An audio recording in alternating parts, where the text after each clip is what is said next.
Let's see if I got Sonny scammed. I bought these from AliExpress, so 90% chance they are fake. But I couldn't resist because they were so cheap. So let's find out together. The store did have good reviews, but I don't know. Let's see. Okay, so it is already open, which is maybe a good sign.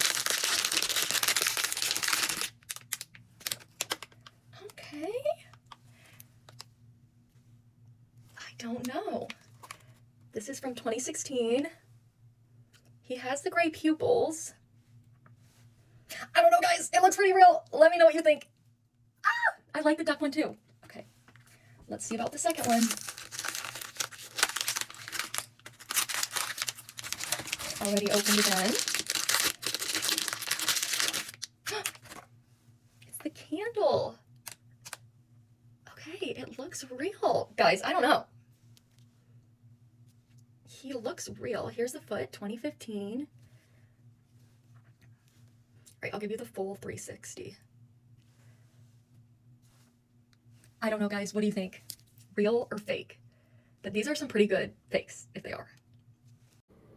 Here they are by my other ones.